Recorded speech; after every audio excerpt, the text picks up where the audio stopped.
Cycle মানুষের আশ্চর্য আবিষ্কার। ঊনবিংশ শতকের গোড়া থেকেই সাইকেলের মোহে আচ্ছন্ন আরো গতিশীল হতে চাওয়া মানুষ। প্যারিসের মাটিতে জার্মান ব্যারন কার্ল ভন ব্রেইসের হবি হর্সই হোক, কিংবা 1839-এ স্কটল্যান্ডের কামার কার্কপ্যাট্রিক ম্যাকমিলানের সাইকেল, তারও পরে জেকে স্টার্লের আধুনিক বাইসাইকেল রোভার, এসব জাদুযান মানুষের কাছে আরো স্পষ্ট করেছে চাকার মাহাত্ম্য। কিভাবে গতির চাদর জড়িয়ে নিতে হয় নিজের শরীরে, ভেসে যেতে হয় স্বপ্ন আর বাস্তবের মাঝামাঝি একটা অনুভূতির রাজ্যে, তা শিখিয়েছে সাইকেল।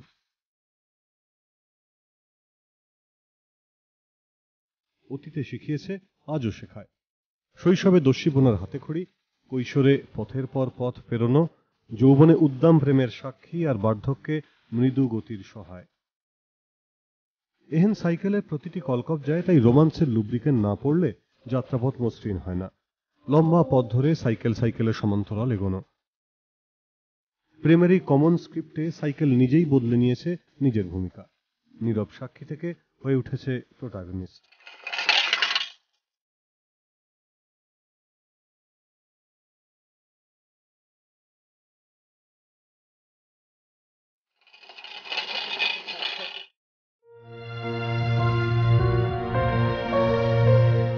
সাইকেল নিজে অনেক বদলেছে।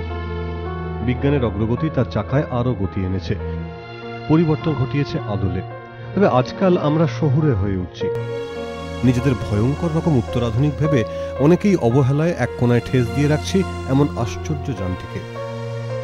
অথচ বিজ্ঞানের অলিন্দে অলিন্দে আজও চলছে সাইকেলের রৈখিক গতি কৌণিক গতির সমীকরণে নিরন্তর কাটাছেঁড়া।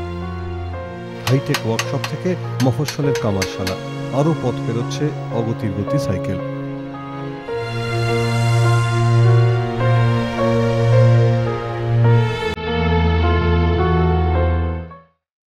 এমনই এক সাইকেল আরোহী বোলপুরের কলাপুকুর ডাঙ্গার অরণি চক্রবর্তী। পেশায় বিশ্বভারতী বিশ্ববিদ্যালয়ের পদার্থবিদ্যার অধ্যাপক, আর নেশায় সাইকেল, সাইকেল এবং সাইকেল।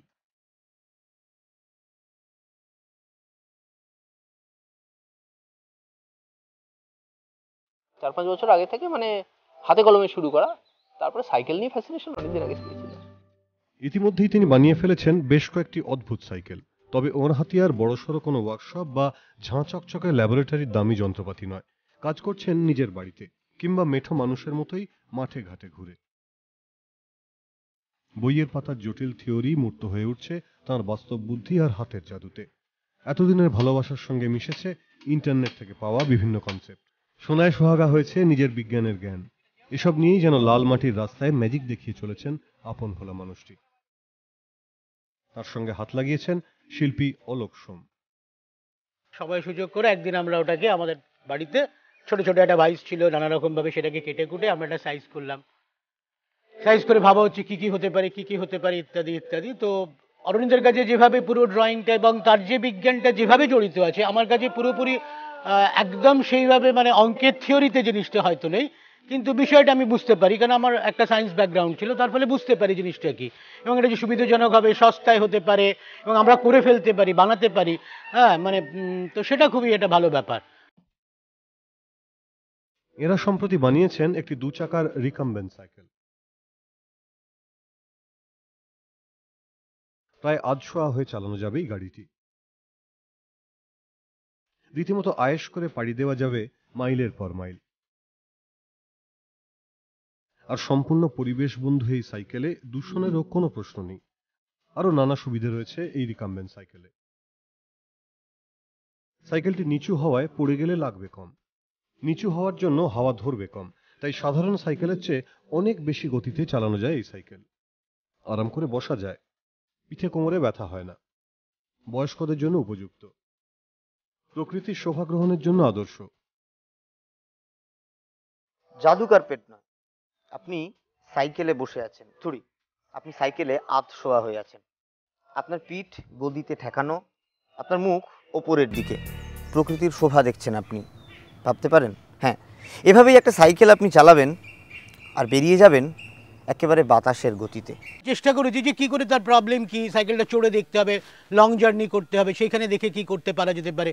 সেটা বোঝা যাচ্ছে যে মানে অনেক ইজিয়ার, এবং কোমরে যে সত্যি যে ব্যথার কথাটা বলা যাচ্ছে, যদি কোমরে ব্যথাটাতে অন্য সাইকেল চালাতে যে অসুবিধেগুলো আছে সেটা এটা অনেক সহজ, এবং পিঠের মধ্যে একটা ঠেস দিয়ে যদি যাওয়া যায়, ওইটাই ব্যালেন্সের প্রথম তফাৎ হচ্ছে, যে পিঠে ঠেস দিয়ে পুরো শূন্যে পাটা তুলে দিয়েই হাতের ওপর স্টিয়ারিং দিয়ে চলে যাওয়া যায়, কিন্তু ওইটা আমাদের অভ্যেসে নেই। আমরা অন্যভাবে আগে সাইকেলে রান করে নিয়ে তারপরে আমরা পা দিয়ে ওপরে যেভাবে উঠি এমনি সাইকেলে, এখানে সেটা ডিফারেন্ট আছে ওইটা। মূলত পিঠে ঠেস দিয়ে চালাতে হয় রিকাম্বেন্ট সাইকেল, মুখটা থাকে উপরের দিকে, তাই সাইকেল চালাতে চালাতে পাশের দিকে চোখ বোলানোর কাজটাও সহজ হয়ে যায়।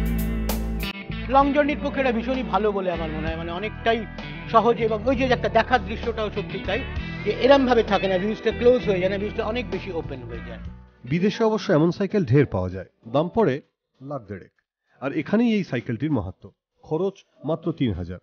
বিদেশে অনেক দামি পার্টস ব্যবহৃত হয়, অ্যালুমিনিয়ামের চাকা, ভালো গিয়ার, কিন্তু এখানে পুরনো সাইকেলের পার্টস ব্যবহার করেই কার্যসিদ্ধি। রিসাইক্লিং এর সুবিধাটাও পুরো দস্তুর মিলছে। অবশ্য কম পয়সায় বানাতে গিয়ে কিছু সমস্যারও মুখোমুখি হতে হচ্ছে। রিকাম্বেন্ট সাইকেলের অসুবিধে বলতে মূলত ঢালে উঠতে অসুবিধে, এজন্যই গিয়ার ও মোটরের প্রয়োজন। উচ্চতা কম হওয়ায় ব্যালেন্সিং এর কিছু সমস্যা হয় প্রাথমিকভাবে, পরে অবশ্য তা কাটিয়ে ফেলা সম্ভব। স্টিয়ার ব্যালেন্সিং ছাড়া অন্য ব্যালেন্সিং এর সুবিধা নেই, এজন্যও কিছুটা প্র্যাকটিস দরকার। এসব সমস্যা কাটাতে চেয়ে চলছে মাথার ঘাম ঝরানো, গায়ের ঘাম ঝরানো। ইন্টারনেটের সামনে বসেও চলছে অনেকটা সময় কাটানো, তারপর সারা পৃথিবীর কাজ দেখে নিজেদের মতো করে কিছুটা অদল বদলও করে নিচ্ছেন ওরা। একটু ফ্রেমের চেহারাটা পাল্টেছে, যেটা আমাদের পাওয়া যায় তার সাথে কীভাবে করা যায়, কাজে সেটা একটু হাতে কলমে করে নিতে হয়েছে নিজেদের মতো করে করে একরকম হয়েছে, মানে একটু আলাদা, কিন্তু এমন কিছু উন্নতি বা কিছু ব্যাপার নেই।